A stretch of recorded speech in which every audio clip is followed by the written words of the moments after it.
essayer de trouver des solutions, à voir comment on allait faire des contacts électriques pour les renvoyer vers la porte.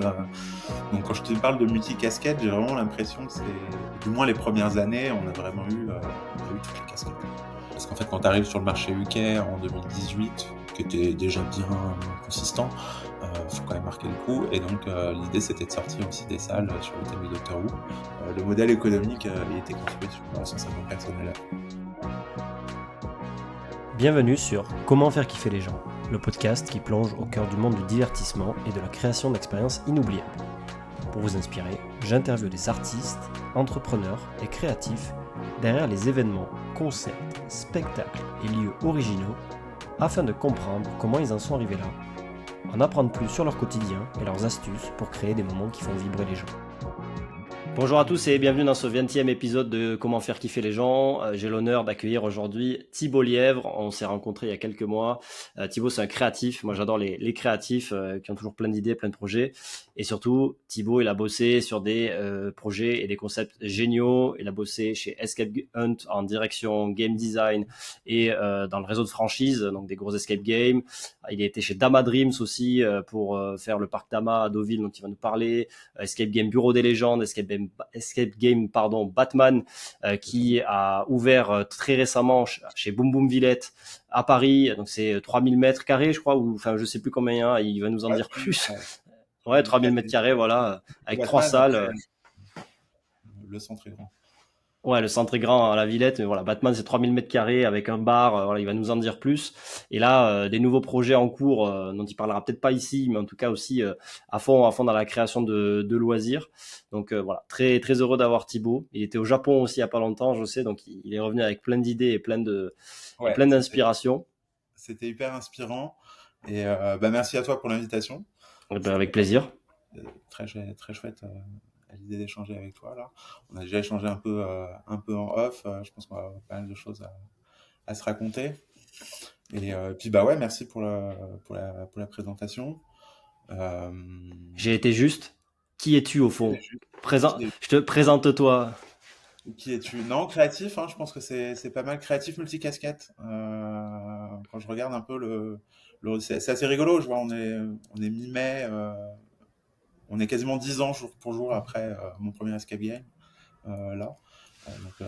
J'ai vraiment eu la chance de voir le milieu et d'avoir pas mal de casquettes assez différentes, souvent liées avec un axe créa, mais au sens large aussi. J'ai pu faire du marketing, du branding, puis de toute façon tout se joint également.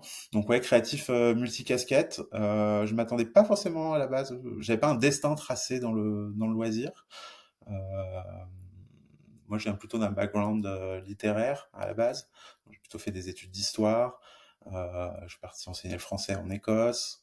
Je suis revenu, j'ai repris mes études, j'ai fait de la médiation culturelle. Donc là, voilà, j'ai plutôt eu cette approche-là au début. Mais en fait, en y repensant, je me suis dit c'est assez naturel parce que j'avais aussi le BAFA, j'ai fait aussi beaucoup de colo. Et j'y pense pas assez souvent, mais en fait, finalement, c'était peut-être ça, les premiers jeux. C'est peut-être là où finalement tout a commencé, finalement, créer des univers, créer des grands jeux. C'était certainement pendant les colos, et ça remonte évidemment, je pense, à des passions d'enfance que j'ai eu la chance de pouvoir conjuguer, en fait, en découvrant l'escape game. Vraiment, C'est ça l'événement déclencheur? C'est quoi? l'événement Du coup, il y a 10 déclencheur, ans. ouais, en fait, c'était il y a 10 ans, c'était 2014. Tu bossais au Palais de Tokyo, si je dis pas de bêtises, c'est ça? Exactement, exactement. Et en fait, il y a eu deux épisodes. Il y a eu deux événements, on va dire. Donc, à cette époque-là, j'étais au Palais de Tokyo, j'étais en charge de la billetterie, de la médiation culturelle, donc de toute l'équipe vraiment face publique. Et on a eu une expo qui était extraordinaire, vraiment. Enfin, les expos au Palais de Tokyo ont toujours été un peu barrés, vraiment chouette. Bon, c'est un lieu que je fréquentais déjà beaucoup avant, et y travailler, ça a été incroyable. Et on a eu cette expo qui s'appelait Inside, donc à l'intérieur, avec pas mal d'œuvres du coup immersives. Et c'est là où on a commencé vraiment, je trouve, à parler d'immersif. Et donc on avait notamment un cocon en scotch, avec des tunnels de scotch qui étaient à 5 mètres de hauteur, où les gens rentraient dans l'expo comme ça, en déambulant dans ces tunnels de scotch suspendus. Et tu avais déjà la projection vidéo immersive à 360. À 360 et tout ça, je me suis dit: «Ouais, ça c'est vraiment, quelque chose qui me plaît». C'est créer ces environnements. On ne parlait pas forcément d'être acteur à l'époque ou quoi que ce soit. Et en parallèle, j'étais aussi un gros joueur de jeux de société, évidemment. Je regardais un peu tous les nouveaux concepts, enfin, je vois ce qui se passe. Et 2014, en fait, ça coïncide avec l'arrivée des escape games à Paris. Avec donc, le premier d'entre eux, Intent. Très rapidement, il y avait Mystery Escape, qui était le premier que j'ai joué d'ailleurs, en fait. Il y avait des premières choses en loisir, mais finalement, il y a 10 ans, quand on regarde par rapport à toute l'offre qu'il y a aujourd'hui, il n'y avait pas tant que ça. Il y avait InQuest, qui était un peu original, qui est en fait devenu Coesio par la suite, à Lille. Donc déjà, c'était très intriguant. On parlait de résoudre une mission, d'agents secrets. Donc tout ça était assez intriguant. Et j'ai commencé à en faire un, en faire deux, avec mon copain. Et puis un soir, je rentre du taf et en fait, il avait créé un site, un blog, pour qu'on commence à parler de ça parce qu'on avait zéro info sur les prochains qui étaient en train d'ouvrir. On les découvrait un peu, limite au petit Hmm. bonheur la chance. C'était pas très structuré quoi à l'époque. Euh, Parce que donc lui, il y il avait était dans ça. le milieu ou pas? Lui, Ou bah pareil non, que toi? pareil que moi, très joueur, très curieux. Donc on crée le site escapegamefrance.fr. euh, qui est depuis plus alimenté. Je pense depuis 2020, on a un peu arrêté. On a arrêté pendant le Covid, en fait. Et qui avait plutôt vocation à répertorier les lieux. Sauf qu'à l'époque, on pensait pas que ça allait devenir un truc comme ça, quoi. On s'était dit, si on rajoute un lieu ou deux par mois. Alors au début, c'était le cas, mais après, quand ça a explosé, il a fallu suivre. Et l'idée, c'était d'aller à la rencontre des créateurs, comme tu peux le faire avec le podcast. Mais on avait la chance aussi de pouvoir voyager pas mal à l'époque, donc on tournait pas mal en France. Et en fait, dès qu'il y avait un nouvel escape game qui s'ouvrait, bon, bah, on y allait, que ce soit à Rennes, à Lille, à Bordeaux. Et on a commencé à en faire de plus en plus comme ça, et puis à partager notre expérience sur le blog.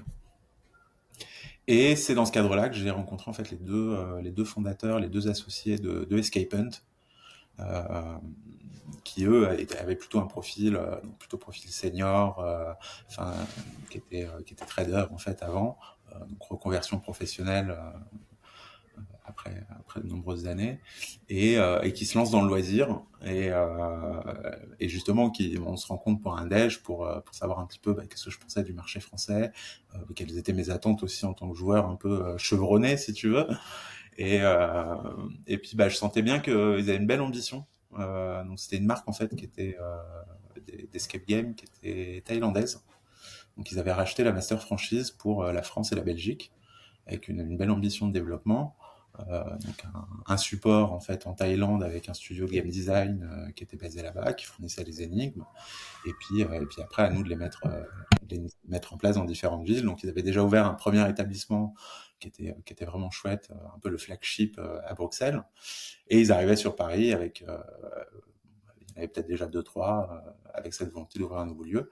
Et en fait assez rapidement on s'est très bien entendu et j'ai très rapidement quitté le palais et je les ai rejoints dans cette grande aventure.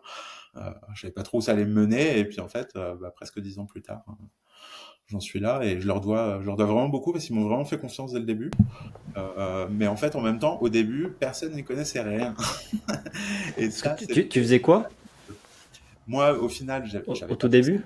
Au tout début, donc en fait, j'ai été manager, j'ai ouvert l'établissement, mais il a fallu améliorer les énigmes, prendre en compte les feedbacks clients, faire du marketing, du commercial, recruter les premiers game masters, définir ce qu'est un game master, parce qu'en fait, il y avait très peu de code, il y avait peu de références en fait au début.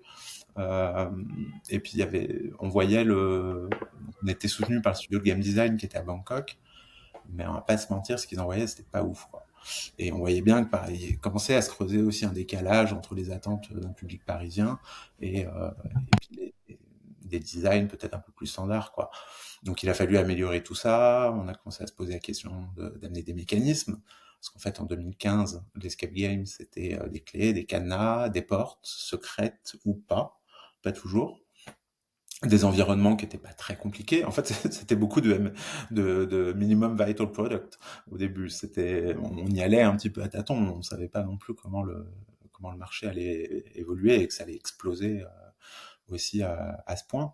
Et donc, il a fallu commencer à réfléchir à des mécanismes, comment on va mettre en place un peu plus de magie en fait dans ces salles, comment on va leur donner un peu plus de vie, plutôt que trouver une clé pour ouvrir une porte, bah, et si en fait c'était un piano qui ouvrait un miroir secret.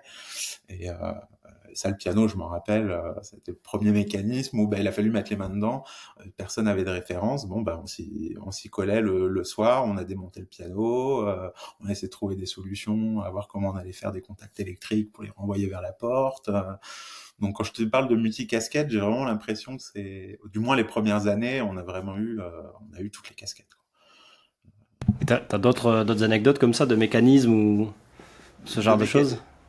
Alors, Je sais pas, en tout cas, ce qui t'a marqué, tu vois, ouais, dans le ouais, bah développement au tout début, quoi, et puis même peut-être après, hein. ouais, ouais, ou même des anecdotes, j'en ai plein hein, sur des mechas. Finalement, rétrospectivement, je me rends compte que c'est finalement peut-être les premiers qui ont été les plus durables. Et ça, que c'est un enjeu qui m'a beaucoup suivi toutes ces années et qui continue d'animer beaucoup, je pense, le milieu, qui est la fourniture des mécanismes, les maintenances, ce genre de choses. Et en fait, finalement, rétrospectivement, je me dis au début, on faisait des choses assez simples, qui étaient quand même vraiment très cool et qui duraient aussi sacrément dans le temps. Euh, mais tu vois, au-delà de mécanismes, l'escape game, c'est aussi beaucoup de fouilles. Et une anecdote que j'ai beaucoup partagée et dont je me rappellerai, je pense toujours, c'est on chinait beaucoup de meubles parce qu'en fait, au début, Mhm. déjà on était dans des ERP5 où souvent les normes incendie, etc., ça allait, quoi. On pouvait encore chiner des meubles sans trop se poser de questions pour faire des beaux décors. Ce qui a été d'autres enjeux Oui. par la suite, quand tu Par commences à rapport à faire la des trucs. sécurité incendie, ouais. Ouais, je pense à Batman, là, je pense encore à Batman, où plus tes lieux deviennent grands, bah, plus les normes sont compliquées, où là, c'est peut-être moins facile d'aller chiner des choses. Ouais, si tu veux avoir une sorte de texture ou en tout cas de branding, il faut peut-être jouer d'autres malices, quoi, de Peut-être texte, moins. enfin Mais de. c'est vrai qu'au début, on jouait beaucoup sur la récup. Je pense que Emmaüs, pendant 2 ans, j'y allais 2 fois par mois, quoi. Euh, et trouver des meubles qui pouvaient nous inspirer, bah, des cachettes secrètes ou des objets, comment on va essayer de détourner des objets pour essayer de créer quelque chose autour de ça. Et on avait notamment un meuble qui était là depuis, je pense au moins 3 4 mois. Donc il y avait déjà eu des centaines de joueurs qui étaient passés dessus. Et c'est un enterrement de vie de jeune fille qui finit par trouver une trappe secrète dans le meuble que personne n'avait trouvé jusqu'ici, avec des documents, des lettres d'époque. Il y avait même des timbres de Hitler. Enfin, c'était vraiment donc que des documents qui dataient de la guerre, qui, je pense, dataient de l'occupation.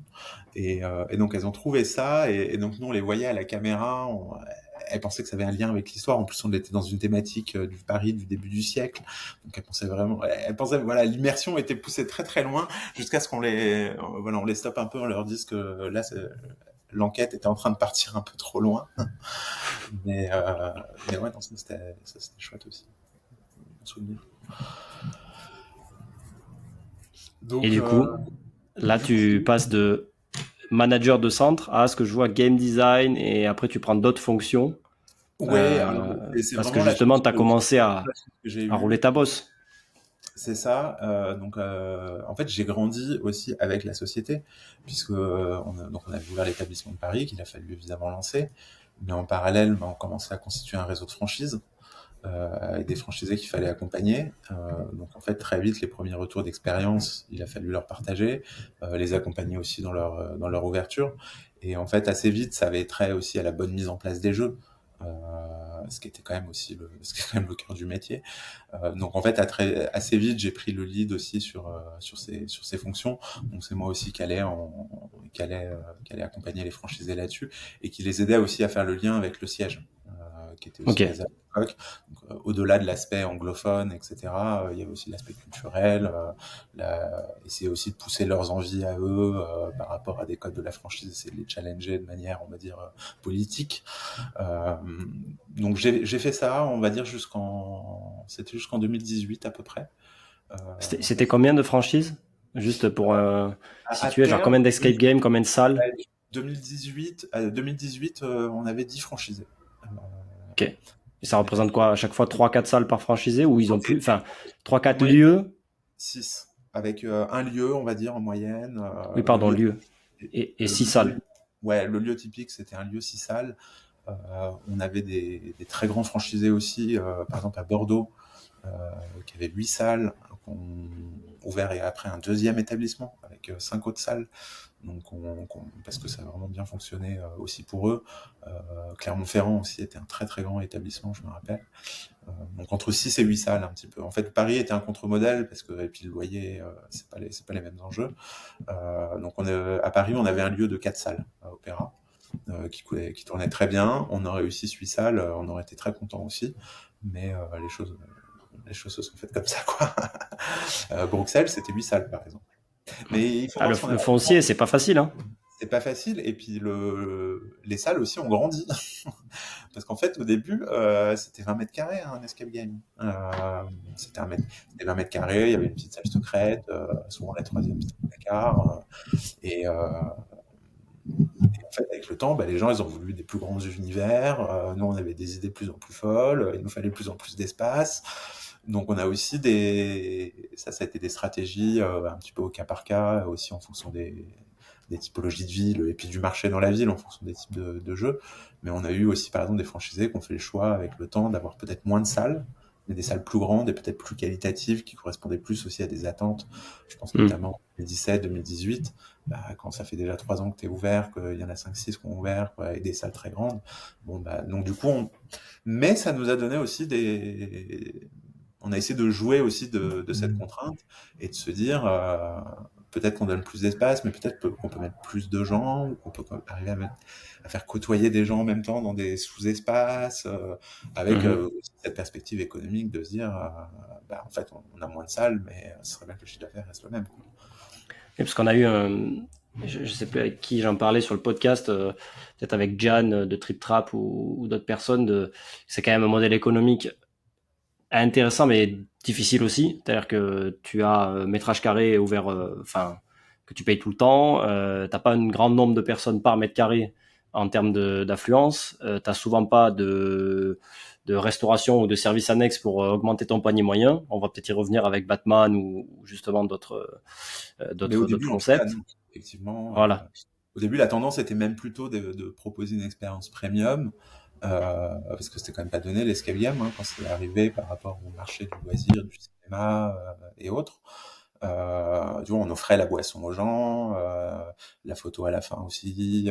Voilà, c'était plein de petits gestes comme ça où, alors c'est des boissons non alcoolisées, hein, tu prenais pas une licence, mais le simple fait d'offrir un thé, un café avec un petit biscuit à la fin, ça participait aussi à l'expérience, ce qui était assez chouette pour à la fois onboarder les gens et puis débriefer avec eux. Ça, c'est que l'humain dans l'escape game, on le voit, c'est quand même hyper important. Euh, et d'ailleurs, ça joue aussi beaucoup sur ton modèle économique, parce que tu as des gens qui ont fait le choix d'avoir des expériences avec un game master pour un groupe qui va vraiment être dédié à toi et ton équipe pendant 2 heures. Tu vas pouvoir créer cette relation avec lui. Et puis, tu as des lieux où enfin, tu peux avoir des salles qui sont 2 salles gérées par un game master, voire plus, quoi. Deux, je trouve que c'est faisable et tu peux proposer une expérience qualitative à tes clients. D'autant quand chez Escapen, par exemple, on avait fait ce choix de dupliquer les salles pour permettre, par exemple, à des joueurs de s'affronter ou à des grandes équipes bon, bah, de pouvoir avoir la même expérience. C'était assez facile quand tu les onboardes en même temps d'arriver à suivre 2 salles qui sont en plus identiques. T'es pas sur 2 univers complètement différents. Mhm. À gérer et voire même tu joues de ça aussi quand les gens sortent, les gens aimaient bien, ah bah les potes ils sont encore dedans, etc. Donc ils aimaient bien venir un peu derrière dans les coulisses, les voir sur la caméra, donc ça c'était C'est toujours la course, l'escape game, hein. De toute façon, c'est aussi le but. ouais, ouais, bien C'est ça qui sûr, est intéressant. c'est ça qui était chouette. Et après on s'est posé la question, il y a eu des expériences comme ça, on s'est posé la question de faire côtoyer plusieurs équipes euh, dans des espaces un peu plus grands. Et ça, c'est des choses que j'ai eu la chance après de pouvoir développer avec le Bureau des légendes ou avec Batman. Mais c'est vrai que les premières années, c'était plutôt des salles de 30 mètres carrés avec une équipe, quoi. Et c'est très Ok. chouette. Et comment tu passes à la suite, du coup? Comment je Comment passe à tu la passes suite? Alors, premier tournoi, c'était toujours chez Escapen, parce que mine de rien, j'y suis quand même resté un moment. Et en fait, le vrai tournoi a été en 2018, où en fait, c'est devenu la première société cotée en bourse. Et donc, en fait, le siège qui était basé à Bangkok, donc, est rentré sur le London Stock Exchange. Il y a eu, je sais plus, 15 millions de levées de fonds, euh, avec de grandes ambitions donc pour la marque. Euh, et là, j'ai eu des nouvelles fonctions qui ont dépassé un petit peu le réseau France, parce que j'étais toujours en lien avec les Londoniens qui du coup venaient tout le temps à Paris pour voir un peu comment c'était le escape hunt qu'ils étaient en train d'acheter et qu'ils allaient vouloir développer au Royaume-Uni et ailleurs. Euh, et en fait, assez rapidement, quand il a fallu qu'ils passent la vitesse supérieure, que la marque était rachetée et qu'ils commençaient à dérouler un plan au Royaume-Uni, ils m'ont proposé de les rejoindre et de les accompagner. Et c'est ce que j'ai fait en fait pendant 1 an et demi. Euh, et donc là, pendant 1 an et demi, j'ai plutôt été détaché du réseau France. Euh, donc j'étais toujours avec eux, j'étais toujours là, toujours dans les parages, avec moins de fonctions, mais je chapeautais toujours pas mal de sujets. Mais en parallèle, j'étais surtout 3-4 jours par semaine à Londres, avec plusieurs objectifs. L'idée, c'était qu'en fait, ils venaient de racheter donc, cette marque d'escape game, pas mal d'ambition pour la suite, et ils voulaient surtout changer un petit peu l'image pour accélérer le développement. Il faut savoir qu'en fait, Escape Hunt, on avait fait ce choix d'avoir des scénarios locaux pour chaque ville. Et donc, avoir vraiment cette approche de chaque franchisé, on lui crée son jeu en fonction de ses spécificités. Donc c'est comme ça qu'on s'est retrouvé à avoir le vol du Saint-Émilion à Bordeaux, l'enquête sur un chantier naval à Nantes, à Paris c'était la poursuite dans le métro. Euh, Sauf qu'en fait quand tu commences à avoir 10 franchisés, qu'il y a 3-4 énigmes différentes par établissement, en fait ça fait déjà 40, 50 presque. C'est difficile de se dire comment on assure la consistance de l'expérience euh, avec autant d'énigmes différentes. Il y a forcément des ratés, quoi. Euh, et donc, est-ce que ça serait pas plus malin, et si on veut continuer à se développer, de peut-être resserrer le catalogue de ce qu'on propose avec des choses aussi plus qualitatives, ce qui répondait aussi aux attentes des franchisés, qui ils voyaient le marché évoluer, donc ils voulaient qu'on évolue à la même vitesse, j'ai envie de dire. Euh, donc il y a eu pas mal de réflexions stratégiques où j'ai pu participer. Euh, et donc j'ai pris la tête du studio qui était en fait basé à Bangkok. Et en parallèle, l'idée c'était de remonter un autre studio à Londres pour plutôt qui lui déroulerait en fait cette nouvelle stratégie avec un petit peu Ok. cette phase de transition et en fait qui a duré 1 an où il a fallu donc continuer d'accompagner les franchisés comme on le faisait, et à côté commencer à voir comment on allait brand refresh la marque euh, avec un nouveau logo, une identité de marque renouvelée, et en fait ouvrir tous les nouveaux établissements au Royaume-Uni, parce qu'en fait ils avaient quand même l'ambition d'en ouvrir une bonne vingtaine en quelques années, en propre uniquement, et pas en franchise. Donc les ouvrir avec cette nouvelle identité et puis ce catalogue resserré, ce qui faisait aussi extrêmement sens d'un point de vue économique, où personne vraiment a réussi à craquer l'industrialisation d'une salle d'escape game. Euh, Ce qui fait aussi le charme d'une salle d'escape game, c'est aussi son côté un peu authentique. C'est le cœur que la personne a mis dedans, les souvenirs, les objets Bien sûr. chimiques, Ouais. ce genre de choses. Mais quand tu veux commencer à se dire, bon, bah, on a un super scénario pirate, il faut qu'on en sorte 20 au Royaume-Uni, il va falloir commencer à industrialiser les choses. Et donc là, il a fallu se faire accompagner, j'ai pas pu tout faire tout seul. Et surtout, il a fallu se faire accompagner par des gens dont c'était vraiment le métier, et on s'est plutôt rapproché du milieu des parcs d'attractions. Ok. Il y avait peut-être plus cette approche high scale de développement, avec des Ouais, à choses l'échelle. extrêmement normées. Et en fait, les meubles, on va pas les chiner, on va tous les fabriquer. Et s'il faut une armoire un peu magique, ben on va en faire 20. Et on va bien se mettre d'accord sur les plans avant, on va faire des vrais modés, on va faire des vrais plans techniques. Ça a coûté beaucoup d'argent, mais du coup, c'était vraiment ce travail-là aussi qu'il fallait faire.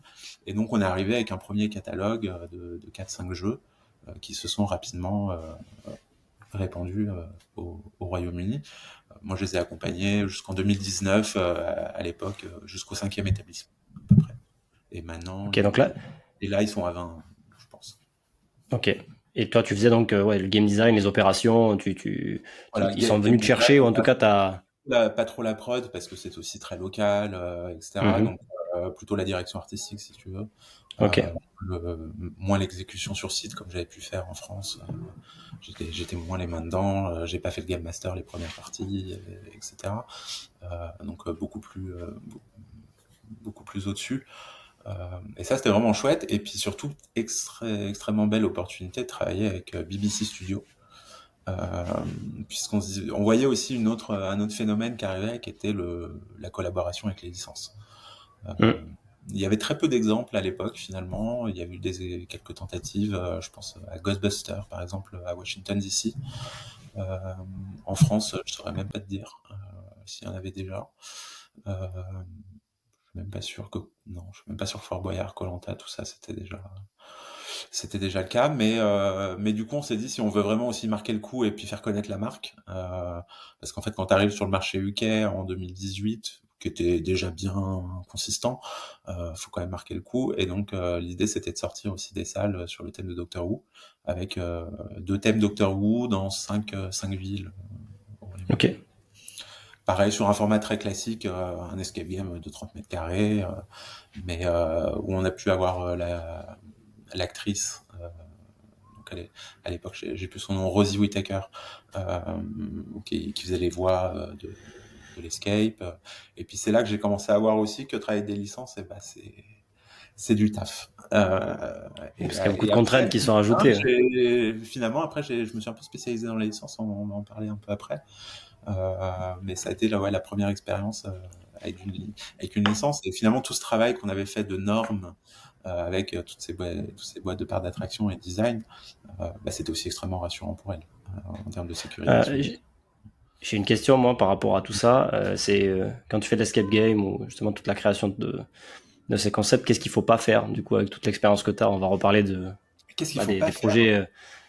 Bah, tu peux me répondre de qu'est-ce qu'il faut pas faire et qu'est-ce qui fait pour toi le succès d'un escape game, mais j'ai bien aimé poser la question dans ce sens-là, tu vois. Ouais, c'est intéressant. Le truc qu'il faut pas faire, parce que moi ça m'énerve beaucoup et je trouve que c'est déloyal, c'est du rip-off d'IP. Du Euh, quoi? faire Pour du ceux qui vol, nous écoutent. faire du vol de propriété intellectuelle, entre guillemets, dans le sens où tu adapter des licences sans avoir les droits de la licence, quoi. Ouais, Faire du Harry Potter, mais c'est pas Harry Potter, mais bon, il y a quand même 4 maisons ouais. et bon, voilà, il y a un petit côté. Ça, j'ai toujours évité de tomber là-dedans, mais aussi pour avoir connu ce travail que ça demande de travailler et puis l'investissement que ça peut demander bah, de la part des partenaires financiers, travailler avec des licences, bah ça, donc ça, ne faites pas ça. Euh, voilà, il y a suffisamment d'univers à exploiter. Ou des univers qui sont libres de droit auxquels on ne pense pas toujours. Et parce qu'en fait, les grandes histoires, elles sont souvent libres de droit. Et c'est ça aussi qui nous a pas mal nourri dans le changement de stratégie justement avec Escape Hunt. C'était de se dire aussi, c'était de faire appel à des grandes histoires que tout le monde connaît, que ce soit Alice, le pirate Barbe Noire, Hmm. des images comme ça que tout le monde peut avoir. Aladdin, ok, il y a le Disney, mais en fait Aladdin, c'est les mille et une nuits, c'est libre de droit. Euh, donc il y a pas mal de choses comme ça. Ok. Maintenant, à faire, je sais pas ce qui est bon de faire en ce moment dans le marché. Il y a tellement de propositions différentes maintenant. On se dit plus personne ose ouvrir des salles comme avant. Mais, Hmm. euh, mais en fait, j'en ai refait et c'est très bien aussi. C'est juste, maintenant, c'est d'autres expériences. Mais j'ai aussi retrouvé ce plaisir de retrouver des salles un peu. Parce que c'est quoi les fondamentaux pour toi donc de 2024, 25, on va dire, si on se projette Les, d'un bon escape game, tu vois, enfin, ou d'un escape game génial, si tu veux. alors, pour moi, le truc génial, c'est c'est le truc le moins facile en fait. Et c'est quand c'est bien exécuté ou c'est là où c'est bon.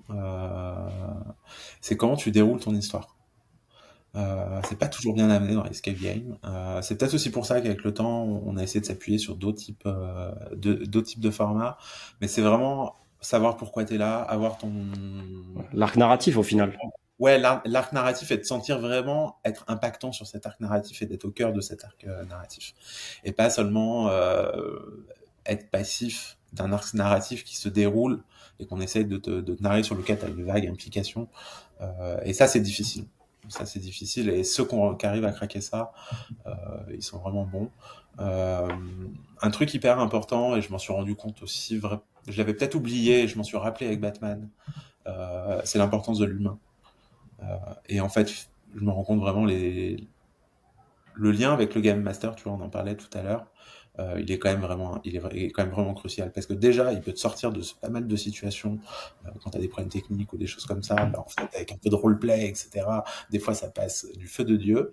Euh, et au-delà de ça, les gens aiment beaucoup la façon dont il va jouer avec toi, l'ambiance qu'il va instaurer, etc.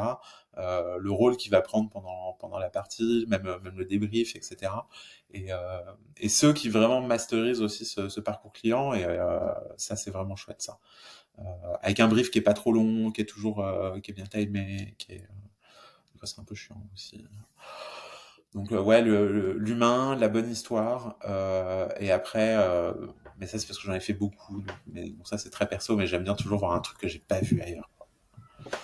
Et l'effet waouh de la salle, le truc où je me suis dit putain mais comment ils ont fait ça, comment ils ont fait ça, comment ils ont fait ça, où est-ce que C'est- et tout de suite j'ai déjà un peu le côté prod qui se met en tête, où j'essaye un peu de décrypter la magie ouais. derrière.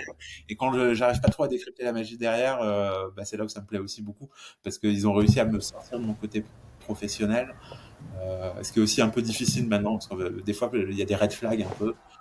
Maintenant, des fois, je vois deux, trois red flags et ça peut me sortir du truc, quoi.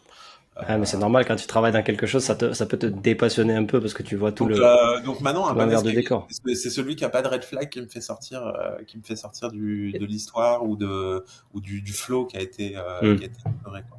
Parce qu'après, en plus, Oh, pour me récupérer, c'est pas toujours facile, quoi. ouais, je comprends. On va reparler après des inspi, tout ça, mais sur ça, t'en as un peut-être en tête que t'as fait ces dernières années et qui t'a laissé ce sentiment-là? Le Tu peux le sentiment, citer, si tu veux pas, tu cites pas, mais. ouais, Ou là, je sais deux, pas. s'il y en a deux. Ouais, ouais, non, là, deux qui m'auraient,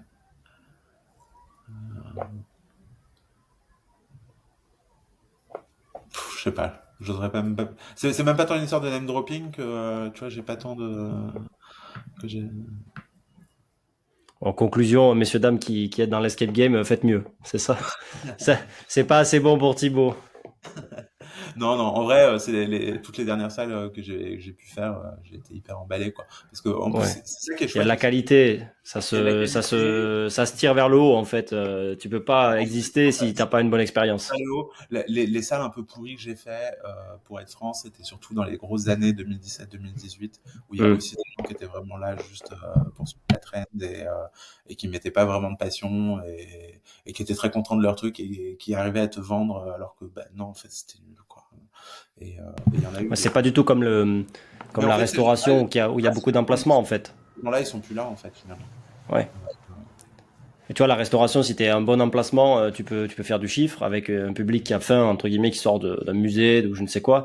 L'escape game, t'y vas, c'est une destination, c'est quelque chose que tu bookes avec tes potes ou ta famille ou une entreprise. Et il y a quelque chose enfin, il y a un phénomène où, oui, c'est tendance, mais du coup, tout le monde se tire vers le haut parce que sinon, t'existes pas, quoi. Ouais, Tu... ouais, et puis ça reste un milieu, je trouve, assez sain, en fait. Hmm. Pour avoir aussi la chance de connaître un peu tous les gens qui commençaient à chaque fois à vouloir en ouvrir et tout. C'est quand même un petit milieu et on est tous un bon réseau. Et c'est bien de voir des enseignes qui ont 7, 8 ans, aussi de voir comment elles-mêmes ont chacune évolué. Et tu vois l'évolution aussi dans leur jeu. Après, elles en ont remis aussi certaines au niveau parce que après, des fois, elles pouvaient créer des petits décalages aussi au sein de leurs enseignes. Mais toutes les dernières, de pas mal d'enseignes à Paris, leurs dernières créations, à chaque fois, j'ai trouvé ça super top, quoi. Ok, génial. Et du coup, comment on en arrive à créer l'escape game Bureau des légendes, une Alors, Bureau des grosse série de Canal+, et et après ben Batman. donc ça c'était, j'étais toujours chez Escape Hunt, mais du coup j'étais toujours fourré à Londres. Et à Londres, par contre, je voyais pas mal de nouveaux concepts qui sortaient, que ce soit dans les bars immersifs, que ce soit tu vois, les bars immersifs, c'est-à-dire des bars avec un scénario qui va se dérouler. On en avait fait un, on était dans le QG de la Résistance pendant la Deuxième Guerre mondiale, et puis tu communiquais avec le bar en fait en envoyant des messages codés par des machines Enigma, etc. Enfin voilà, t'avais vraiment toute l'expérience autour de ça, et pas mal de théâtre immersif aussi. Euh, et pas mal, et un réseau qui commençait un petit peu comme ça à se créer avec quelques événements. Tu avais un premier sommet du design immersif, donc plutôt international, parce qu'à l'époque il n'y avait pas de salon ou de choses comme ça, de rencontres entre professionnels. Euh, et il y avait aussi un challenge qui s'appelait le Immersive Design Challenge, je crois très simplement, qui était à Paris, qui avait été organisé par Mélanie Doré, qui était dans l'immersif elle-même et dans le théâtre, où en fait elle avait eu cette idée de réunir 40 designers du monde entier qui voulaient bien la rejoindre dans cette aventure, en se disant on se fait un hackathon en fait, on se donne 48 heures pour créer une pièce de théâtre immersive, et on se retrouve tous le samedi matin à 8 heures, et par contre à 20 heures le dimanche on a 100 personnes qui ont pris un billet, et ça a soudé pas mal de gens il y avait des gens comme Big Drama, comme Manon Sculpteur de Rêve, comme tous ces gens-là, on était tous dans cet événement qui a été un vrai point de bascule aussi, je trouve à Paris. Ça a marqué un moment où il y avait plein de choses qui commençaient à popper. Il y avait Live Thriller qui venait d'ouvrir aussi. Il y avait du théâtre immersif avec Helsingor qui était là. Et là, j'ai rencontré en fait Maël Maga, qui avait une association Sculpteurs de Rêve, et qui lui-même venait de rencontrer deux gérants d'escape game de la Côte Fleurie, qui avaient des escape games en Normandie, à Deauville et à Trouville, donc Damadream, que je rejoindrai plus tard. Euh, et en fait, il voulait ouvrir un nouvel établissement à Paris, mais il voyait bien qu'il pouvait pas arriver à Paris avec une proposition comme celle qu'ils avaient en Normandie. Le marché était déjà extrêmement développé. Et surtout, ils avaient réussi à négocier les droits de la licence Canal+, avec le Bureau des légendes. Euh, série à succès, je sais pas si tu l'as vu. Euh, Je l'ai binge-watch, c'était pile pendant le Covid. Je crois que j'ai regardé les 5 saisons en 8 jours. Ah oui, ouais. Ah oui, tu l'as Bah, je fait. venais de quitter ma boîte, j'avais une boîte dans l'événementiel, j'avais plein de projets événementiels, enfin voilà, j'allais recréer quelque chose. 15 jours après que je quitte la boîte, le Covid arrive, putain, je me dis qu'est-ce que je vais faire? Je Ouais. retourne chez mes parents, et du 20 au 28 mars, à mon avis, il y a la saison 5 qui venait de sortir, je crois, quelque chose comme ça en En 2020. fait, voilà, l'escape game s'inscrivait dans cette saison 5. Ok. L'idée, c'est que voilà, ils avaient négocié les droits pour ça, en disant bon, bah, ce qui est idéal, c'est qu'on ouvre l'escape game au moment de la saison 5, donc qui était mars 2020. Donc à automne 2019, quand on s'attaque à la créa, en fait, Mel me propose de le rejoindre et d'écrire à quatre mains, voire même un peu plus, parce qu'il y a eu plein d'autres compères dans l'aventure. On n'était pas que tous les deux. Parce que Pour c'est juste, faire une c'est intéressant proposition. ça, tu dis. Octobre, enfin septembre-octobre, donc en gros 4-5 mois de créa ou... Short, ouais. En Ouais, vrai, ça m'a le l'air brief, super short. c'est pour ça, il avait eu le brief, il me dit, c'est un peu chaud.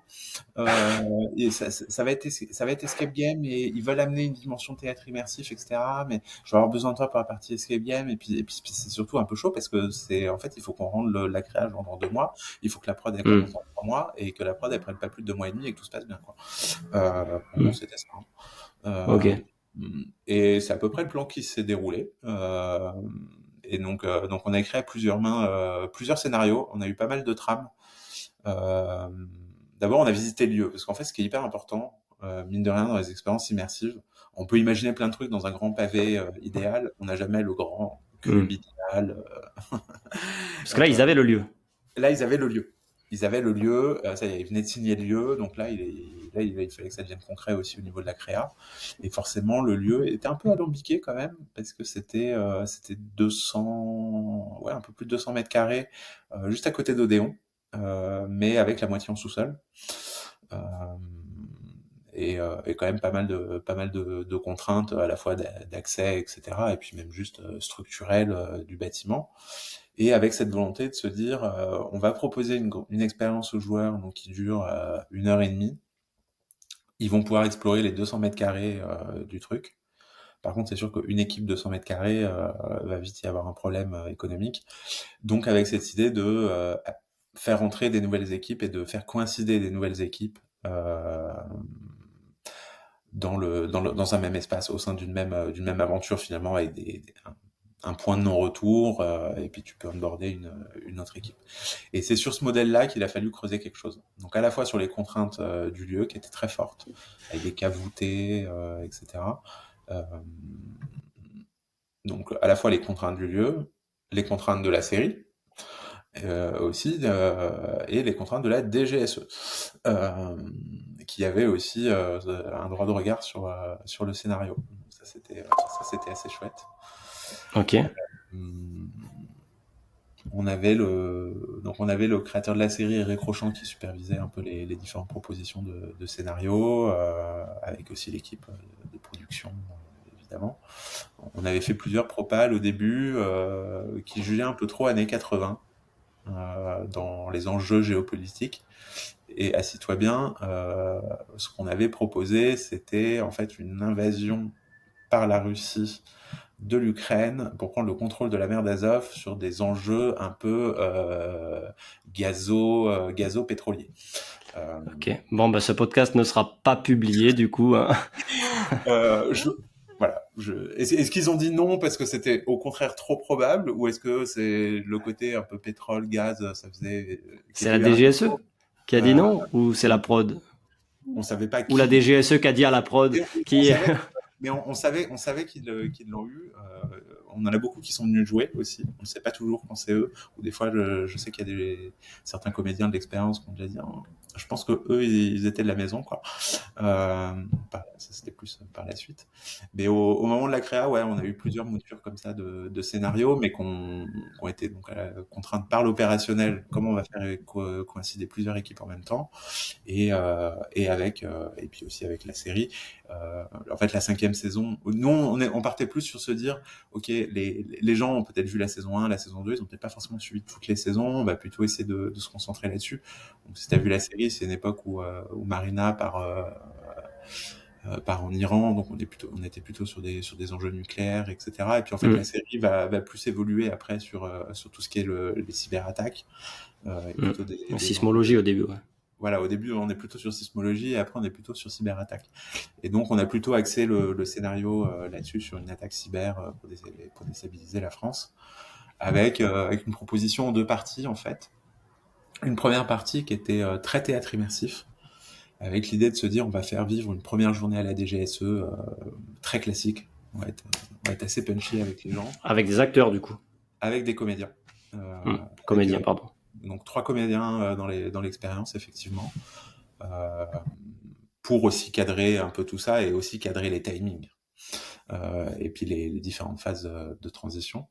Euh, donc une première partie, voilà, très théâtre immersif, où en fait les gens passent leur première journée à la DGSE, ils sont accueillis par le responsable de la sécurité, Tonton, ils rencontrent le sous-directeur du bureau des légendes, Logarithme, qui va les assigner à différentes tâches, on va dire du quotidien. Il y a les différents postes, comme dans la série, le poste Syrie, le poste Russie. Tu peux aller dans les archives aussi. Non, les archives, ça c'est Batman. Tu peux aller dans l'atelier de Sylvain, qui est un des personnages de la série. Il y a la kitchenette où il se retrouve aussi. Il y a un petit clin d'œil avec la machine à café qui est toujours en panne. Donc voilà, on essaie de recréer cet environnement-là. Et puis évidemment, à un moment, alerte. Donc là, on a Malotru qui appelle. Malotru, pour ceux qui n'ont pas vu la série, c'est le personnage principal, incarné par Mathieu Kassovitz, avec qui on a eu l'occasion donc de pouvoir aussi tourner des scènes. Donc il fait vraiment partie intégrante de l'expérience, au même titre que d'autres comédiens avec qui on a pu soit enregistrer en vidéo, soit juste des audios. Ce qui donne un degré de réalisme aussi, et puis c'est aussi la force quand tu travailles avec une essence, c'est aussi ça que tu veux, quoi. C'est apporter cette authenticité. Donc situation de crise, et après une deuxième partie d'expérience qui donc là se passe dans le sous-sol, et là les joueurs partent en mission. En fonction de la situation d'urgence qui a été découverte, avec un sas d'immersion qui est assez incroyable, où en fait on a réussi à ramener une camionnette dans ce sous-sol.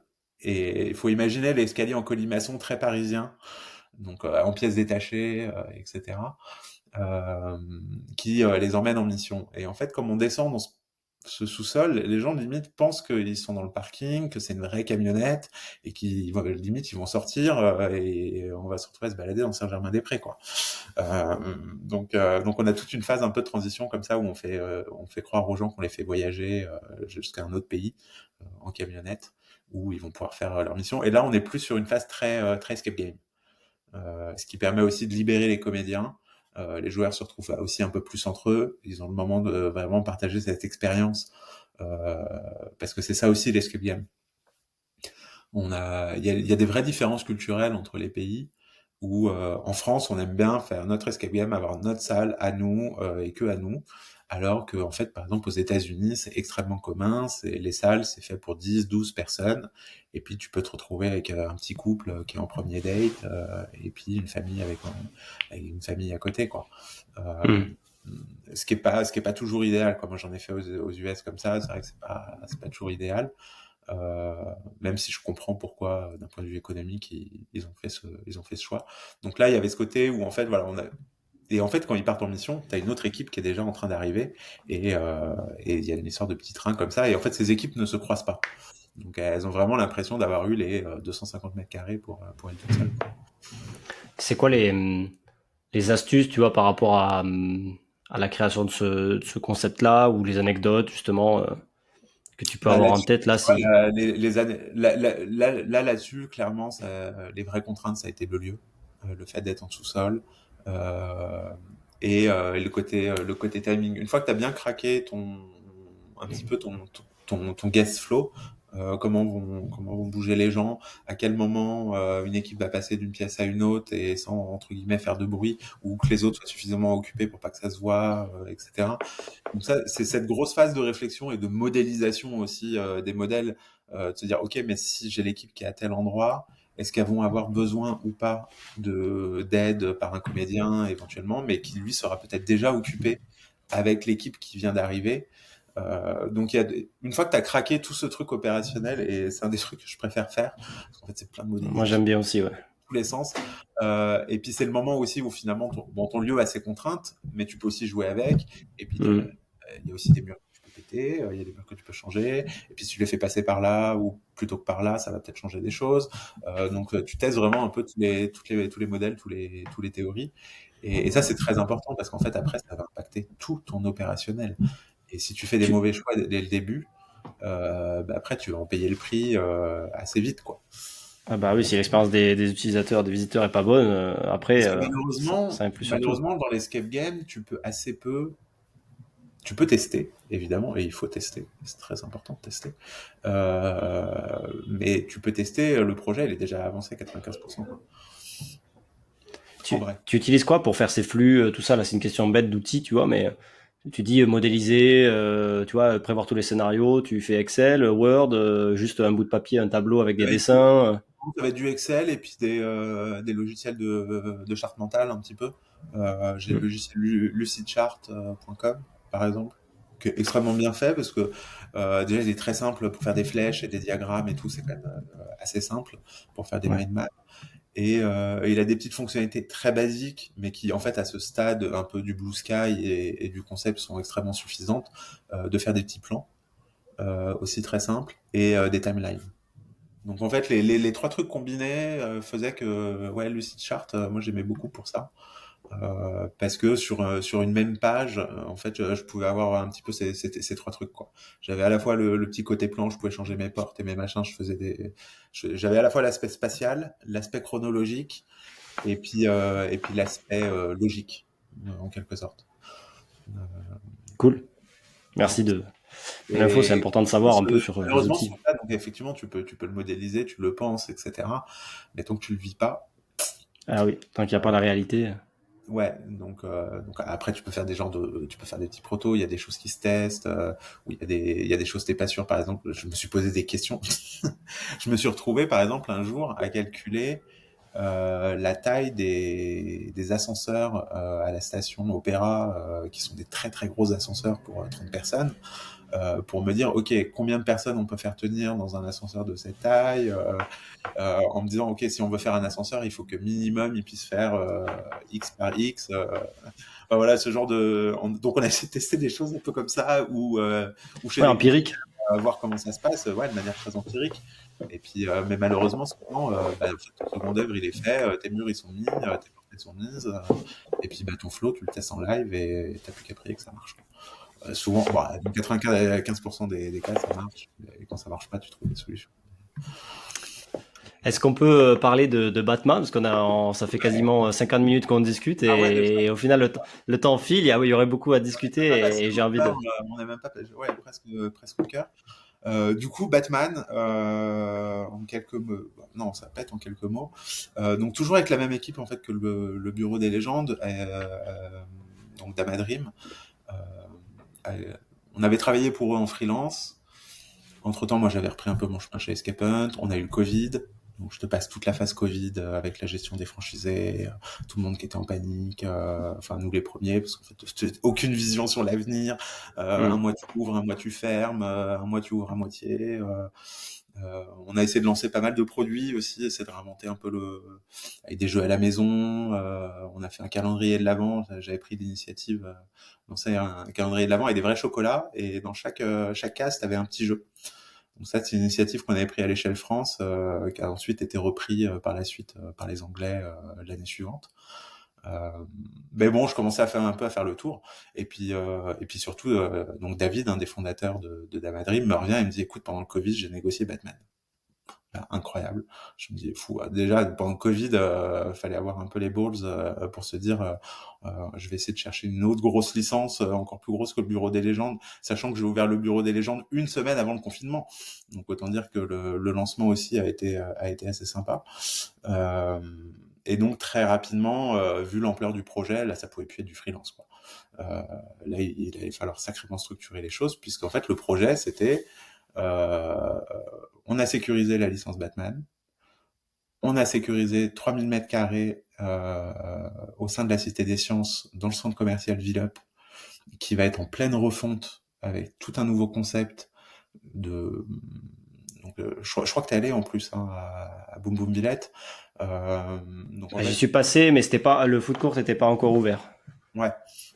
Du Parce que coup, je c'est un suis à centre Lyon, moi je commercial. suis pas à Paris tout le temps, mais C'était le centre ouais. commercial qui était donc à côté de la Cité des Sciences, avec un cinéma, iFly, donc de la chute libre, des concept stores, etc. Mais bon, quelques restaurants, mais le concept avait jamais trop pris.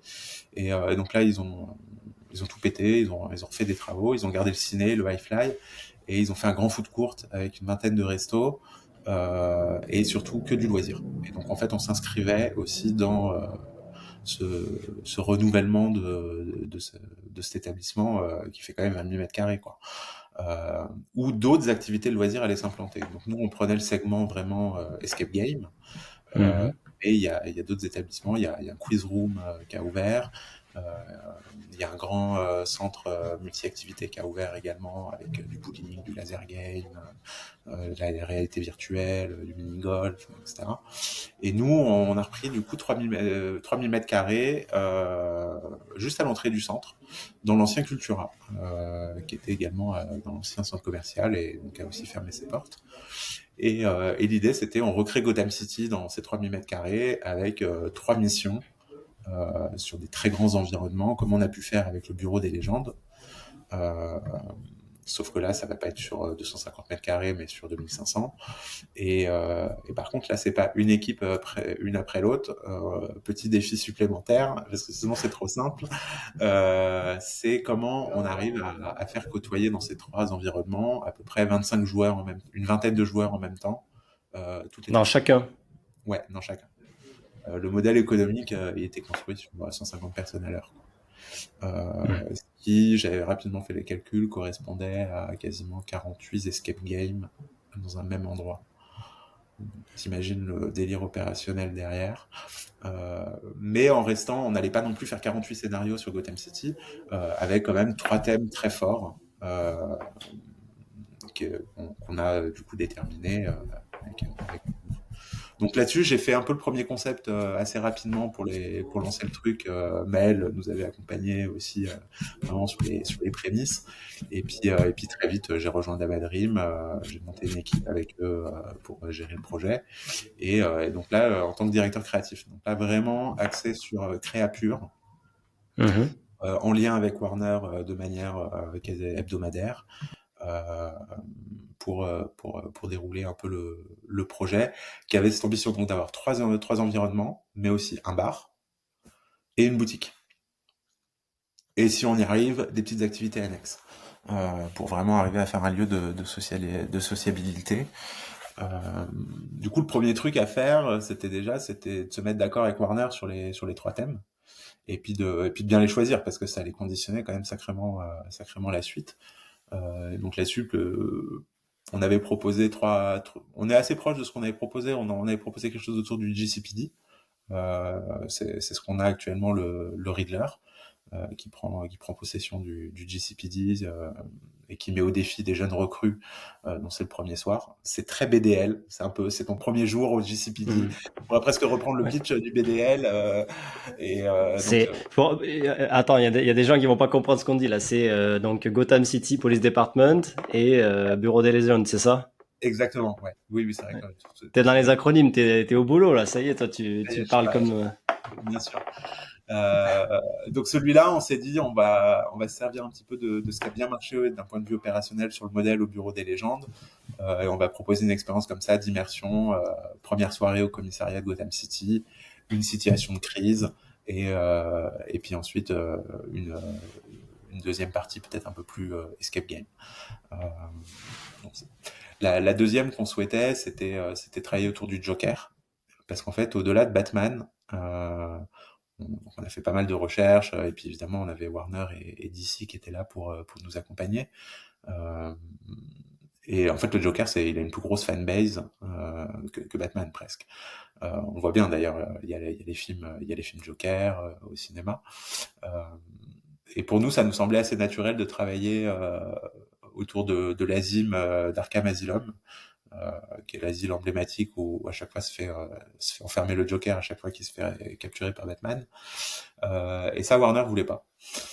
Parce qu'il y avait déjà un projet de théâtre immersif autour de Arkham Asylum, donc ils voulaient pas un peu marcher sur les plates-bandes. Et c'est DC Comics qui est arrivé avec cette super idée.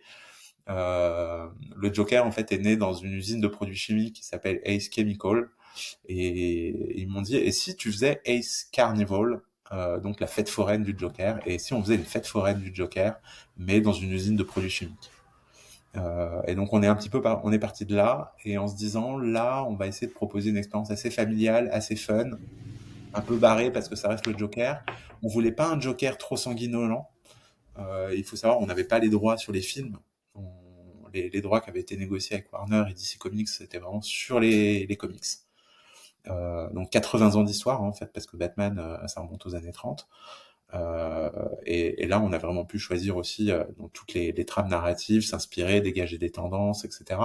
Et le Joker, il n'a pas toujours été complètement sanguinolent comme ça. Il a toujours été fou, mais euh, donc, euh, donc on a proposé cette expérience autour du Joker et de sa compagne, sa comparse Harley Quinn, qui elle est incarnée par une comédienne.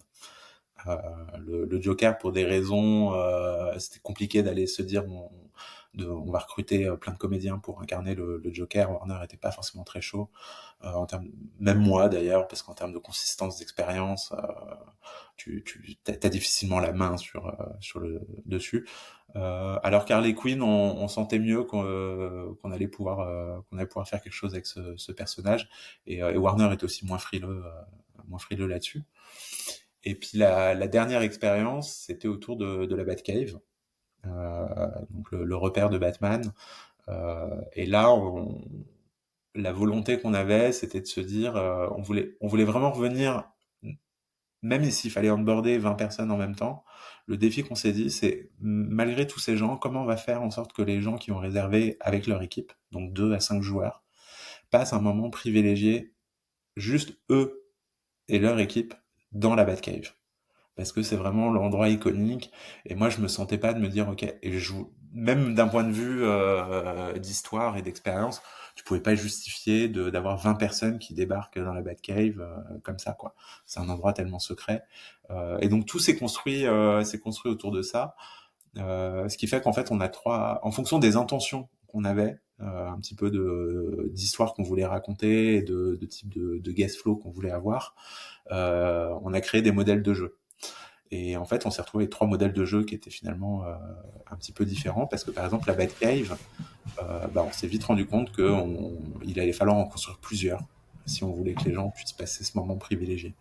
Et en fait, c'est finalement l'expérience qui est la plus escape game traditionnelle, dans le sens où tu es là pour cambrioler la Batcave ou pour empêcher le cambriolage.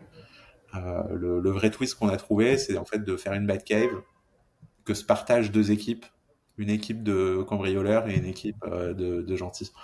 Ce qui est hyper chouette parce qu'il y a aussi toute cette demande des joueurs déjà de s'affronter.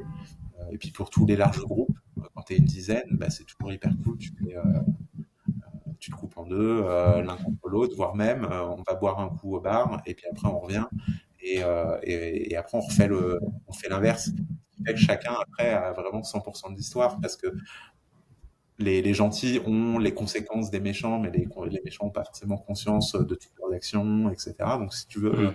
et donc on a presque réussi à faire deux jeux en un. Mais Ok, génial. ça a été le plus galère. Euh, C'est quoi, ouais, du coup, les.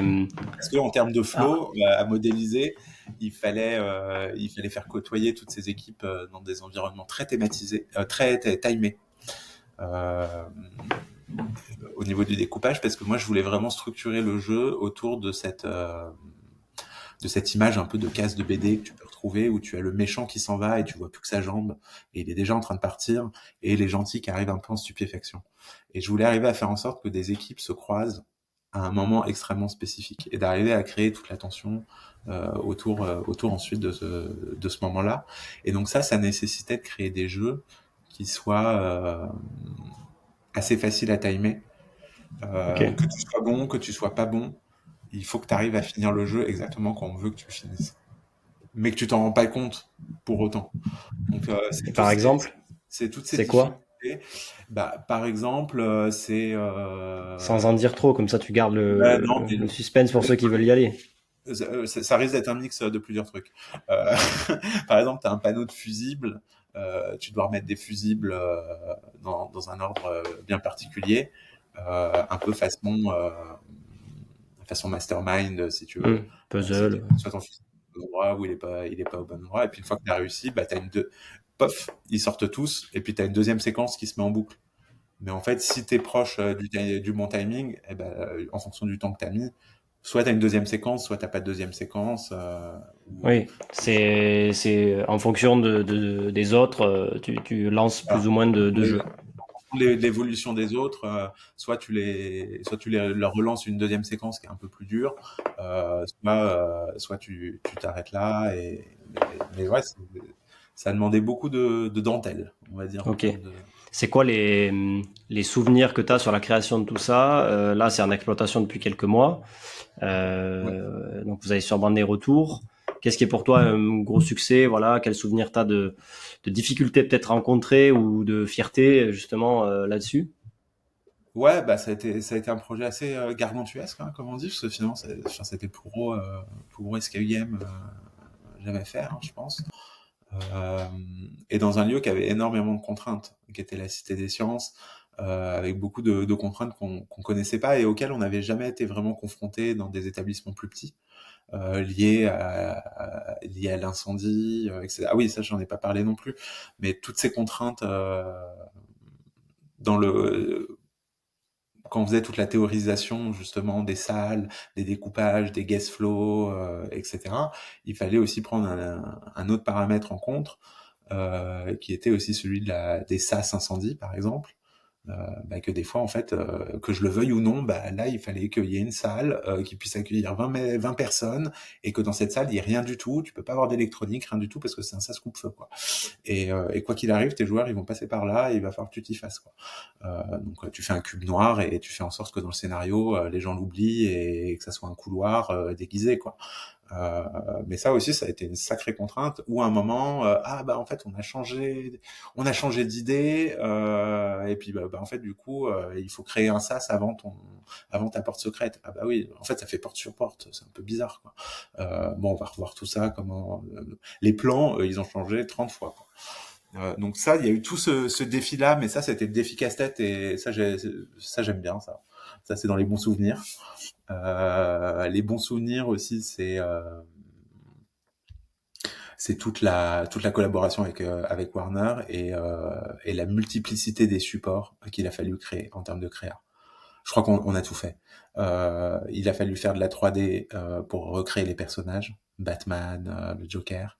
Il a fallu faire enregistrer des voix officielles, faire valider 80 scripts à Warner pour tous les comédiens, Adrien, Antoine, donc toutes des voix que tu as probablement entendues dans les dessins animés Batman si tu les as un jour regardés, c'est eux.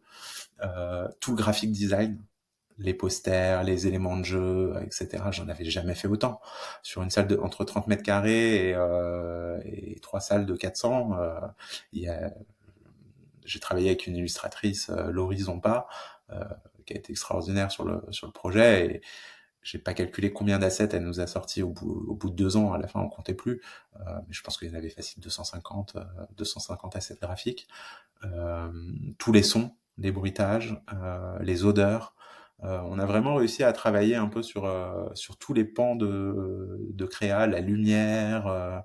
Donc tous ces échanges avec les spécialistes, ça a été hyper enrichissant aussi.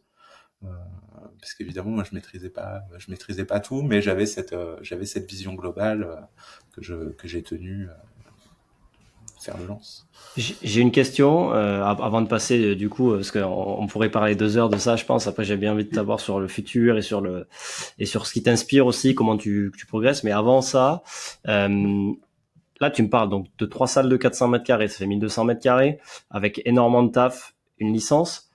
Comment tu adaptes cette expérience si jamais il y a des couacs? Est-ce que ça, tu le prévois? En termes, tu sais, de flow, tu dis, t'as passé peut-être 3 mois à faire un système et un mécanisme qui au final, en fait, est un pain in the ass, comme on dit, une épine dans le pied Ouais, dans ton ouais, expérience. ouais, ça, c'est la partie la moins drôle. Parce que c'est beaucoup plus industriel comme petit escape game, entre guillemets, où tu as la main, où tu peux te démerder en semaine. Là, t'as pas la main, c'est souvent tes partenaires, donc il faut avoir des bons partenaires qui sont réactifs. Ça c'est évident. Et c'est pour ça que l'humain, je te disais, le fait en fait dans chacune de ces expériences à Batman, t'as des comédiens qui sont impliqués. J'en ai moins parlé dans les autres expériences, mais dans le commissariat, t'as René Montoya qui est la détective adjointe. Donc t'as toujours aussi des humains qui vont pouvoir aussi, par leur capacité théâtrale, d'improvisation, etc., débloquer des situations. Soit ça peut être un truc tout bête, hein, c'est un écran qui s'est mis en veille parce qu'on a oublié de désactiver la mise en veille. Ça nous est arrivé, vraie histoire. Bon Harley Quinn, elle a allumé l'écran et puis tout allait bien. Euh, mais des fois c'est plus grave. Et des fois t'es pas toujours dépendant. Je pense par exemple un test incendie à l'échelle de la Cité des Sciences. Et puis en fait, tous tes vidéoprojecteurs, ils ont été déconnectés. Et puis quand tu les rallumes, il y a plus rien qui marche. Et puis en fait, une demi-heure plus tard, il y a des joueurs qui vont arriver. Et donc on a 30 minutes montre en main pour. Et puis là, si ça marche pas quoi. Là, tu coupes un tiers de ton expérience, par exemple. Et quand un tiers de ton expérience c'est que des murs verts, ma comédienne, elle aura beau faire ce qu'elle peut, ça va être déceptif. Euh, mais oui, la maintenance. Après, c'est des choses aussi, heureusement, on commence à avoir l'expérience, à la fois nous et les prestataires. Donc tout de suite, on fait des doubles. Euh, je fais rarement en triple, parce que j'aime bien voir comment ça vit les premiers mois, les choses. Parce que souvent, tu es quand même obligé Des fois, en fait, tu as un proto pendant 2 mois et puis ta version définitive, elle est 2 mois après ton ouverture parce que elle a éprouvé tous les trucs auxquels t'as pas pensé. Les joueurs sont très créatifs. Donc, des fois, il y a des choses, tu te retrouves à le refaire, mais j'ai envie de dire, ça fait partie du jeu. Ok. Ça fait partie du jeu, mais on essaie de se prévoir des soupapes, hein, quand même, des fois. Ça, c'est des choses que j'essaie d'anticiper en fait dans la créa. C'est plus, ce sera moins sur des problèmes techniques parce que c'est difficile de les anticiper, mais sur des problèmes de flow. De se dire, je suis pas sûr comment ça va marcher. Peut-être que les joueurs ils vont être beaucoup plus bons que ce qu'on imagine, et peut-être que ils vont être trop rapides. Le cas échéant, on peut imaginer mettre ça en place Ok. ou rajouter ça. On se le garde de côté. Au besoin, on sait qu'on y a pensé et on sait qu'on a toujours une soupape au cas où. Ok. Et il y en a plusieurs comme ça qu'on a pu mettre en place, notamment dans la Batcave, qui a été assez compliqué sur les timings. Bon, par exemple, il y a une expérience, on s'est, bon, là, on a rajouté un placard verrouillé avec une partie des informations. Parce qu'en fait, les gens mettaient 4-5 minutes en moyenne en plus à accéder à ces informations, ce qui était pile le timing qu'il nous fallait euh, pour débloquer le truc, quoi. Très bien. C'est quoi le futur de Thibaut? Parce que là, tu es parti de Dama avec des projets en tête que tu peux me Ouais, dire ou pas. effectivement. Qu'est-ce qui Ouais, t'inspire? Voilà, c'est un peu les deux questions en une, quoi. Comment tu vois tout ce milieu écoute, évoluer? je suis vraiment dans une grande phase d'inspiration en ce moment. L'idée, c'est qu'effectivement, donc Batman est opérationnel depuis bien 6 mois maintenant. Donc maintenant que ça roulait, j'avais besoin aussi de voir un peu d'autres univers. Donc je suis parti au Japon notamment, essayer un peu de m'inspirer. Donc l'idée du futur, c'est que 1er juin, je lance donc ma boîte de consulting, de création d'expériences et de design. Ouais. Donc ça Le s'appelle podcast sera Human. déjà sorti à cette période-là. Le Enfin, non, le podcast sera déjà podcast sera sorti. après. Je veux dire, tu auras créé ta boîte et je sortirai le Ouais, podcast après pour ceux qui nous écoutent. exactement. Normalement, ce sera homologué 1er juin. Euh, donc pour de l'accompagnement, du conseil, moi je me suis rendu compte que vraiment ce que j'aime bien, c'est arriver à craquer des modèles. Euh, donc plutôt sur de l'accompagnement stratégique, concept design, du développement, mais moins la casquette un petit peu chef de production. Mais plutôt voilà Hmm. sur cette partie-là, j'ai déjà des premiers échanges avec plusieurs personnes du milieu là qui ont des projets assez intéressants. Donc j'espère que tout ça va se concrétiser de leur côté. Et à côté, l'objectif j'ai identifié en fait 4-5 concepts. Et donc c'est d'essayer de les tester un peu sur Paris. J'ai envie qu'on prenne un peu plus de risques. L'immersif a beaucoup évolué en fait ces dernières années. Euh, il y a plein de nouveaux formats, donc j'ai envie d'explorer d'autres formats que l'escape game dans l'immersif, vraiment au sens un petit peu plus large.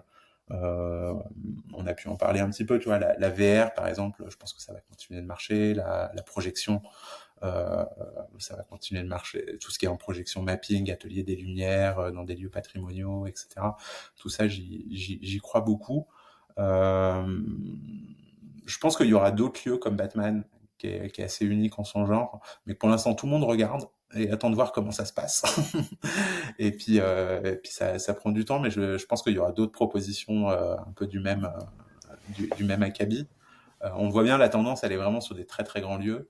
Là, on a rien qu'à Paris, on a 2 grands établissements de 5 à 10 000 mètres carrés qui ont ouvert multi-loisirs. Ça dit quelque chose de l'époque. Tu... Mais tout ça, c'est des très gros projets, c'est des très gros lieux. Moi, j'ai envie d'essayer d'aller creuser des choses peut-être un peu plus niche. J'ai creusé pas mal de tout ce qui est bar immersif, notamment. Ça m'intéresse beaucoup. Finalement, je suis un public, moi, qui sort de moins en moins dans les bars, mais tu me proposes avec une belle activité autour. Il y a plein de marques au Royaume-Uni qui ont réinventé le ping-pong, qui ont réinventé les fléchettes, qui ont réinventé le bingo. Le bingo, gros retour du bingo aussi en ce moment, je sais pas si t'as remarqué. Oui, oui. Euh, euh, Du loto, ouais. Moi, donc, c'est mes grands-parents qui organisaient ça, donc j'y jouais pas mal. Ouais. ouais, ouais, mais en fait, là, moi, j'ai plein de copines à Paris, elles vont faire des bingos dans des bars. Ah, mais il y en a plein. À Lyon, c'est pareil, hein. Il y a les bingo Et drag queen, tout j'avais ça. pas du tout. Donc, je crois que c'était la fondatrice d'Ephémera qui en parlait sur l'hospitalité au sens large et l'immersif qui allait vraiment s'insuffler comme ça dans un petit peu Ouais, c'est faire vivre une expérience toujours, quoi. Et c'est pour ça que je fais le faire vivre podcast une aussi, pour expérience, essayer mais de... sous d'autres formes. Ce que fait Airbnb en ce moment, je sais pas si tu as vu, Airbnb en ce moment sont en train de proposer des maisons exclusives, donc tu peux Ouais, dormir dans la maison de de là-haut. là-haut et tout ça, ouais. Le manoir X-Men, moi j'ai postulé pour aller dormir dans le manoir X-Men. Euh, Pareil, il y a de l'hospitalité dans les hôtels et tout, il y a plein de choses à faire dans tout ce qui est wellness et bien-être, les spas immersifs, etc. Je pense qu'il y a des choses à imaginer, à réinventer. Donc pour l'instant, je suis en train de creuser un peu tous ces petits sujets. Là, je te dis, j'ai identifié 4-5 concepts. Je suis en train un petit peu de chiffrer tout ça, de voir aussi ce qui fait sens, voire de prioriser. Euh, on va voir. Ok. Et Ouais, c'est quoi je pense, le... je pense que ça va s'insuffler comme ça un petit peu dans beaucoup plus de formats qu'on imagine. Ok. Et ta vision générale du monde du loisir et du divertissement, là, on est en train de parler d'expérience, d'hospitalité, tu as parlé des lieux multi-loisirs très gros. Comment tu vois tout ça c'est quoi ouais, Ah, moi, je suis assez convaincu sur ton avis? toutes les, euh, toutes les études qui te montrent ça va encore prendre 30% jusqu'en 2030. Euh, Clairement, on est dans une société de loisirs. Les gens sont toujours friands de nouveaux concepts. Et surtout, en fait, c'est un peu l'escape game hein, qui a quand même marqué un vrai tournant, qui a donné naissance comme ça à plein d'autres concepts, qui a aussi réussi à démontrer que c'était rentable, que les gens étaient prêts aussi à payer une somme parfois conséquente pour vivre un vrai moment, une vraie expérience assez incroyable. Euh, donc je pense que ça va continuer, on va avoir de plus en plus de concepts, voire même un peu secrets. Je sais que là en ce moment il y a des acteurs un peu historiques qui sont en train de développer des nouveaux concepts. Donc non, je pense que l'avenir il est assez radieux tant qu'on se prend pas un autre virus sur la tronche qui fait que tout le monde ferme pendant un an. Euh, je pense que ça va aller. Ceux qui malheureusement n'ont pas survécu au Covid, à mon avis, ils sont déjà plus là. Les autres, c'est-à-dire que malgré tout, ils ont réussi à redresser la barre et à tenir. Donc non, moi je vois l'avenir avec pas mal de quand même de sérénité, même si c'est vrai que le contexte économique s'y prête pas trop quoi. C'est vrai qu'on sent que les banques sont frileuses, trouver des lieux c'est compliqué, tout est de plus en plus cher. C'est plus ces acteurs historiques qui ont les reins solides qui peuvent se permettre que des nouveaux entrants parfois. Ouais. C'est vrai que sur des nouveaux entrants, il y a une vraie barrière à l'entrée qui s'est créée, mais je pense qu'avec le bon concept, il y a moyen d'arriver à faire des choses assez malines. Mais c'est vrai que avec l'escape game, au début, tu construisais une salle pour aller 15 000 euros. Maintenant, pour 15 000 euros, ça me paraît très compliqué d'aller faire un bon jeu, quoi. Euh, Au mieux, t'as deux bons mécanismes. Enfin, j'exagère un peu, mais pas loin, quoi. Euh, donc ouais, c'est vrai que les acteurs historiques vont continuer et se diversifient. Il y a beaucoup d'acteurs historiques qui ont sorti d'autres concepts après sous d'autres marques, etc., qui sont aussi servis de cette expérience et en créant des synergies aussi euh, entre, entre leurs différentes expériences, quoi. Très bien. Bah Après, écoute, un autre truc qui, je pense, c'est vrai on en a moins parlé, mais c'est tout ce qui est patrimonial. Je pense que c'est un milieu qui est tellement long à bouger, la médiation culturelle, le public, que je vois par exemple, ce que fait des sociétés comme Sculpteurs de rêve avec le musée Picasso, là, le musée Mayol, etc. Ça, je pense que ça a vocation à ce qu'il y en ait de plus en plus. oui, à réinventer l'expérience de Ça y musée et de la culture. Ouais. Ouais, parce que ça y est, je pense que les collectivités territoriales, etc., elles commencent à rentrer dedans, quoi. J'ai interviewé Mathieu Gauthier aussi, qui est l'un des producteurs de Monumental Tour. Donc, ils font des concerts Ouais, électro et autres dans des lieux du patrimoine avec les bénéfices, enfin, une partie des bénéfices qui est reversée pour justement la préservation de ce patrimoine-là. Ils ont fait à la Tour Eiffel, ils ont fait dans Place Stanislas à Nancy et plein d'autres endroits, même à l'étranger. Et ouais, c'est une vraie mouvance de comment on peut appeler ça, entertainment, enfin le divertissement qui rencontre la culture au sens oh, euh, Histotainment. ouais, entertainment, ouais, au sens histoire, ouais, ce que je veux dire. Ouais. Ah non, il y a plein de tendances super intéressantes à aller Et puis chercher. aller chercher ailleurs hein, aussi. Alors, moi j'adorais aller, là c'est compliqué maintenant, mais Moscou par exemple, pendant très longtemps, il y avait plein de concepts à Moscou à aller chercher. Les meilleures salles que tu pouvais jouer en Europe, c'était à Moscou, quoi. Euh, Vegas, il y a plein de concepts, je pense, à aller chercher aussi un peu partout. Euh, Il qui peuvent très bien fonctionner aussi, aussi chez nous. faut rester en veille. Tu veilles comment? On va finir Exactement. là-dessus. Comment je veille? Je pense que Twitter, LinkedIn, c'est déjà un sacré bon réseau en général. J'ai pas tant de méthodes hein, finalement. Je pense que je suis juste extrêmement curieux. Et après, je voyage pas mal. Quoi. Moi, ça, j'aime bien me faire aller explorer des lieux immersifs ou des lieux marrants. Pour moi, c'est des vacances, quoi. Et en fait, Mm. là, tu vois, j'ai passé un mois au Japon. J'ai fait plein d'expériences. Bon, j'ai senti vraiment le côté vacances, mais j'avais toujours ce regard pro et voilà, de toute façon, Ce que tu dis, c'est intéressant aussi, parce que je pense que il y a un développement massif du loisir et de l'immersif, aussi parce que ça te dépayse à côté de chez toi, ou lieu destination, disons, à 1 heure et demie max pour certains qui bougent. Pour certains, après, c'est beaucoup plus, un peu comme les étoiles Michelin, il y a des expériences à vivre énormes, tu vois, où tu fais énormément d'heures de route peut-être pour y aller, où tu profites du passage, mais avec la Covid, enfin le Covid, le fait que les gens peut-être voyagent plus proches de chez eux et vont moins à l'étranger ou très très loin, ça participe justement au dynamisme de nouvelles expériences à vivre. Tu n'as plus besoin peut-être de forcer, on va dire, parce que c'est toujours intéressant de voyager, mais de forcer le voyage. Et puis tu peux te dire, au final, je vais partir voilà, dans la région lyonnaise et me faire voilà, quelques expériences qui existent là-bas, en même temps de visiter les Ah alentours. non, mais Et ça a créé une vraie traîne, hein, le nombre de personnes Alors pendant très longtemps, c'était Budapest, par exemple. T'allais à Budapest, tu te faisais plein d'escapes, parce que la ville était réputée pour ça. Donc t'as des destinations aussi, par exemple pour l'escape game. Barcelone, c'est une grande destination escape game parce que t'en as beaucoup dans la ville, c'est rapproché. Et t'as des gens comme ça qui se font des marathons, quoi. Et c'est vrai que moi je choisis aussi un peu des fois mes destinations en fonction d'expériences immersives. Quand je suis retourné à New York, la raison numéro un de retourner à New York, c'était d'aller faire la pièce de théâtre Sleep No More. J'étais déjà allé, et ça conditionne aussi ouais, ça conditionne.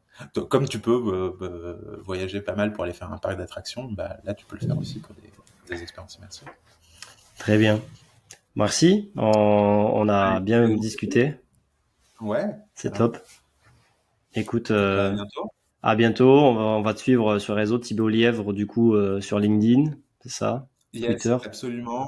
Et puis sur mon site internet, immersivejungle.com. Ok, voilà, le message est passé.